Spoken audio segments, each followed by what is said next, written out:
Hello అండి, welcome to cinema పంచాంగం. Kantara legend chapter 1. ఇది కాంతారాకి ప్రీక్వెల్. సో ఎలా ఉంది మూవీ అంటే, సినిమా మొత్తంలో వావ్ వావ్ వావ్ అని వాళ్ళు అరుస్తున్నారు, కానీ నాకు మాత్రం వావ్ అనిపించలేదు. అలాగని సినిమా మొత్తానికి బాగాలేదని నేను అన్నాను. ఈ సినిమా కొంచెం డిఫరెంట్గా అనిపించింది నాకు. ఎట్లా అంటే టెక్నికల్గా చాలా బాగుంది. యాక్చువల్గా మీరు విజువల్స్ చూస్తూ ఉంటే ఒక హాలీవుడ్ మూవీ చూసిన ఫీలింగ్ వస్తుంది మీకు. ఆ గ్రాఫిక్స్ కానీ, కలర్ గ్రేడింగ్ చాలా బాగుంది. కలర్ గ్రేడింగ్ కానీ, వాళ్ళు అడవిలో తీసినా ఎక్కడో చిన్న ప్లేస్లో తీసినా ఒక విజువల్ గ్రాండ్యూర్లా చూపిస్తున్నారు. ఆ కెమెరా వర్క్ చాలా బాగుంది. విఎఫ్ఎక్స్ కూడా మీకు ఎక్కడ విఎఫ్ఎక్స్లా కనపడవు. చాలా అట్లా మెల్ట్ అయిపోతాయి. దాంట్లో మీకు ఏదైతే సీన్ జరుగుతుందో ఆ సీన్లో చాలా ఇమిడిపోతున్నాయి అవి విఎఫ్ఎక్స్. చాలా బాగుంది. అండ్ చాలా యాక్షన్ సీక్వెన్సెస్ ఉన్నాయి. అండ్ మనం కాంతారా 1లో ఏవైతే మనం ఎక్స్పెక్ట్ చేసి వెళ్తామో, అంటే క్లైమాక్స్లో వచ్చే ఒక ఎపిసోడ్ ఏదైతే ఉంటుందో అలాంటి ఎపిసోడ్ ఉంది, అన్నీ ఉన్నాయి. బట్ స్టిల్ మీరు బయటకు వచ్చినప్పుడు ఒక చిన్న డిస్సాటిస్ఫాక్షన్తో బయటకు వస్తారు. అంటే కంప్లీట్ మూవీ చూడలేదు అన్న ఫీలింగ్ వస్తుంది. సో ఎందుకు అలా అయ్యింది అనే దాని గురించి మనం మాట్లాడుకుందాం. సో మీరు ఫస్ట్ టైం కనుక మన ఛానల్లో వీడియో చూస్తున్నట్లయితే సబ్స్క్రైబ్ చేసుకొని లైక్ చేసి మీకేమనిపించిందో కింద కామెంట్ చేయండి. That would be very very very encouraging for us. Okay, రివ్యూలోకి వెళ్ళిపోదాం. ఎలా ఉంది అంటే, ఫస్ట్ పర్ఫార్మెన్సెస్ గురించి మాట్లాడుకుందాం. ఎలా చేశారంటే, రిషబ్ శెట్టి గారి గురించి మనం చెప్పాల్సిన అవసరం లేదు. అసలు కాంతారా 1 ఏదైతే మనకి ఫస్ట్ పార్ట్ వచ్చిందో, ఆ ఫస్ట్ పార్ట్ అసలు ఆడిందే రెండు రీజన్స్ వల్ల. ఒకటి, క్లైమాక్స్లో వచ్చే రిషబ్ శెట్టి గారి పర్ఫార్మెన్స్ ఊగిపోతూ చేస్తారు కదా ఎలాగా. సో ఆ పర్ఫార్మెన్స్. 2, వరాహ రూపం సాంగ్. సో ఈ 2 వల్లే కాంతారా 1 అనేది అంత హైప్ వచ్చింది, జనాలు చూశారు. And by the way story కూడా ఉంది, అందులో స్టోరీ ఉంది. అండ్ ఒక వరల్డ్ బిల్డ్ చేశారు. కాంతారా అంటే ఎలా ఉంటుంది, ఇట్లా ఉంటుంది అని ఒక వరల్డ్ బిల్డ్ చేశారు. సో అదంతా బాగా కనెక్ట్ అయింది. బట్ ఇందులో ఏం మిస్ అయింది అంటే, ఆ బిల్డింగ్ మిస్ అయింది. ఏదైతే క్యారెక్టర్స్ వీళ్ళు డిజైన్ చేశారో ఆ క్యారెక్టర్స్ బిల్డింగ్ మిస్ అయింది. ఏదో పూర్వకాలం, 16th సెంచరీయో 17th సెంచరీ 18th సెంచరీయో తెలీదు, ఒక రాజుల కాలం. ఆ కాలంలో ఇలా ఉండేది, ఇట్లా ఒక రాజు ఉన్నాడు, ఆ రాజు కొడుకున్నాడు. సో ఇట్లా ఏదో చూపిద్దామని ట్రై చేశారు. బట్ వాళ్ళ లాంగ్వేజ్ ఎక్కడ మీకు ఆ సెంచరీలో జరుగుతున్నట్టు అనిపించదు. నార్మల్ మనం ఇప్పుడు మాట్లాడుకునే లాంగ్వేజ్ లాగా ఉంటుంది. అండ్ ఆ క్యారెక్టర్స్ కూడా గేమ్ ఆఫ్ థ్రోన్స్లో రాబర్ట్ బరాథియన్ అని ఉంటాడు, కింగ్. మీకు చూసుంటే అర్థమవుతుంది. సో అతను తర్వాత జెఫ్రీ అని కొడుకుంటాడు. సో వీళ్ళిద్దరు క్యారెక్టర్స్ని బేస్ చేసుకొని యాజ్ ఇట్ ఈస్ దింపేసినట్టు అనిపించింది. అది ఒక ఇన్స్పిరేషన్గా తీసుకొని చేసినట్టు అనిపించింది. సినిమా మొత్తం కన్నడ యాక్టర్సే, మీకు ఇంకెవ్వరు కనపడరు. మేబీ జయరామ్ గారు ఒకళ్ళు నాకు తెలిసి తమిళ యాక్టర్ అయి ఉంటారు. బట్ సినిమా మొత్తం మీకు కన్నడ యాక్టర్స్ తప్ప మీకు వేరే ఏ లాంగ్వేజ్ యాక్టర్ కనపడరు. అండ్ ఇందులో హైలైట్ ఏంటంటే, కన్నడలో జోక్స్ ఉంటాయన్నమాట. ఈ రాజుల కాలంలో అది జరుగుతున్నప్పుడు ఏదో ఒక హ్యూమర్ జనరేట్ చేద్దాం, నవ్విద్దాం ట్రై చేశారు. చాలా దరిద్రంగా ఉంటుంది అది. మనకు నవ్వు రాదు కాదు కదా, ఈ సీన్ అయిపోతే బాగుండు, బోరు కొట్టేస్తుంది అనిపిస్తూ ఉంటుంది. అండ్ రుక్మిణి వసంత్ గారు స్టన్నింగ్ పర్ఫార్మెన్స్ ఇచ్చారు దీంట్లో. ఎలా అంటే, ఆవిడ బ్యూటీ ఒక రాజసం కనపడింది ఇందులో. అండ్ రొమాంటిక్ ట్యాక్ అంత వర్క్ అవ్వలేదు, కానీ సెకండ్ హాఫ్లో ఆ క్యారెక్టర్ వేరియేషన్ ఒకటి ఉంటుంది. సో ఆ వేరియేషన్లో చాలా పవర్ఫుల్గా చేశారు.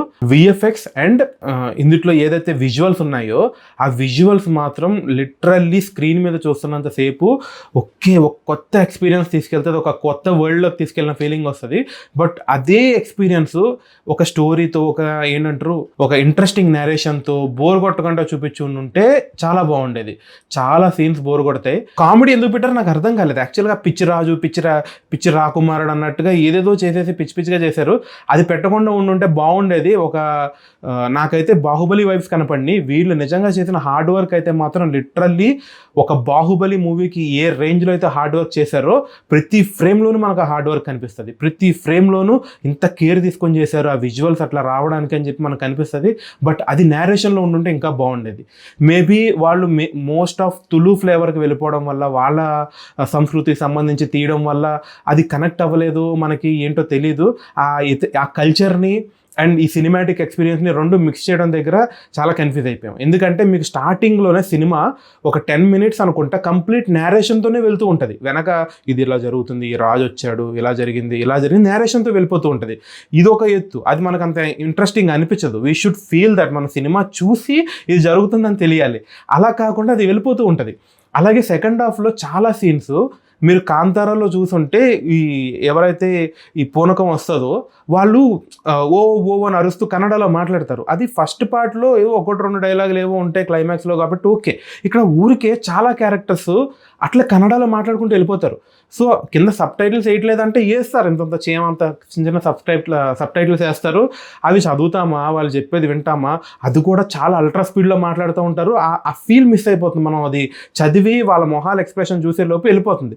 అంటే సినిమా నుంచి డిస్కనెక్ట్ అయిపోతాం. ఎప్పుడైతే ఈ సబ్ టైటిల్స్ చదువుకుంటూ ఉంటామో ఆ మూవీ ఫీల్ నుంచి డిస్కనెక్ట్ అవుతాం. సో ఆ ఎమోషన్ మనకు కనెక్ట్ అవ్వక అది మనకు అంత ఎఫెక్టివ్గా అనిపించదు. మన రిషబ్ శెట్టి గారు చేసిన కొన్ని పనుల వల్ల థియేటర్ అయితే ఖాళీగా ఉంది. నేను మార్నింగ్ ఫస్ట్ డే ఫస్ట్ షోకి వెళ్తే almost 60% of the theatre is ఖాళీ. అసలు ఏమీ లేదు, ఎవ్వరు లేరు. ఉన్న వాళ్ళు అక్కడక్కడ కూర్చొని చూస్తున్నారు. సో ఆయన కొంచెం ఓకే భాషాభిమానం ఉండొచ్చు, బట్ వేరే చోటకు వచ్చి దాన్ని చూపించుకోవడం ఇలా చేయడం వల్ల ఇంకోటి ఇట్లా బాక్స్ ఆఫీస్ మీద ఎంత ఎఫెక్ట్ పడుతుందా, ఎంత బాయ్కాట్ చేస్తారా అని అయితే నాకు తెలుస్తుంది. అండ్ మూవీ ఇంకా అదిరిపోయి సూపర్ ఉండుంటే వెళ్ళిపోయేటోళ్ళమేమో, మనం అయితే పట్టించుకోవాలంటే వెళ్ళిపోయేటోళ్ళం. బట్ ఆ మూవీ కూడా డల్ అయ్యేసరికి కొంచెం డౌటే. బ్యాక్గ్రౌండ్ మ్యూజిక్ కూడా చాలా బాగుంది. సాంగ్స్ 1-2 ఉన్నట్టున్నాయి, అసలు ఎందుకున్నాయి ఎందుకు వెళ్ళిపోయినాయి అర్థం కాలేదు. ఒక్కటి కూడా మనం మళ్ళీ విన్నట్టు గుర్తు చేసుకుంటున్నట్టు క్యాచీగా అయితే లేవు. కాంతారాలో ఉంటాయి సాంగ్స్ బాగుంటాయి, బట్ ఈ పార్ట్లో అయితే నాకు సాంగ్స్ మంచిగా అనిపించలేదు. అండ్ బ్యాక్గ్రౌండ్ మ్యూజిక్ కూడా లాస్ట్కి వెళ్ళేసరికి బాగా ఇంటెన్స్కి తీసుకెళ్ళిపోయారు. కానీ ఫస్ట్ నుంచి ఒక రెగ్యులర్ ఫార్మాట్లోనే వెళ్ళింది, బట్ క్లైమాక్స్కి వచ్చేసరికి ఒక ఫార్ములాటిక్గా వెళ్ళిపోయారు. కాంతారా 1 ఎందుకు హిట్ అయింది అని ఆలోచించారు. ఓకే, ఈ కాంతారా వచ్చినప్పుడు మన రిషబ్ శెట్టి గారు చేసిన యాక్టింగ్, వరాహ రూపం సాంగ్, ఈ 2 వల్ల బాగా క్లిక్ అయిందని తీసుకొచ్చి క్లైమాక్స్లో పెట్టేశారు.